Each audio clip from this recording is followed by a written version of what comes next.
പാതിവില തട്ടിപ്പ് കേസിൽ പ്രതി അനന്തു കൃഷ്ണനെതിരെ വട്സ് ആക്ട് ചുമത്തും. കഴിഞ്ഞ 2 വർഷത്തിനിടെ അനന്തു ബന്ധുക്കളുടെയും ബിനാമികളുടെയും പേരിൽ വാങ്ങിയ വസ്തുവകകൾ കണ്ടുകെട്ടാനും ക്രൈംബ്രാഞ്ച് തീരുമാനിച്ചു. അതേസമയം പാതിവിലയ്ക്ക് സാധനങ്ങൾ നൽകാൻ ഇടനില നിന്ന രാഷ്ട്രീയക്കാരെ പ്രതി ചേർക്കേണ്ടതില്ലെന്നാണ് അന്വേഷണ സംഘത്തിന്റെ നിലവിലെ തീരുമാനം.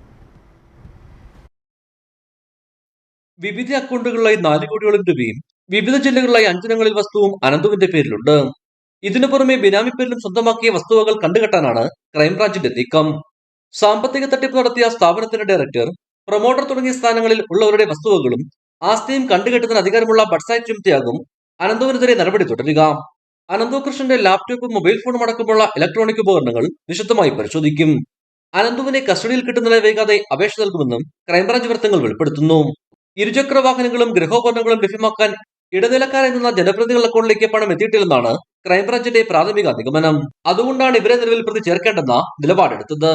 അതേസമയം എൻജിഒ ഭാരവാഹികളെ സാക്ഷികളാക്കാനും നീക്കമുണ്ട്.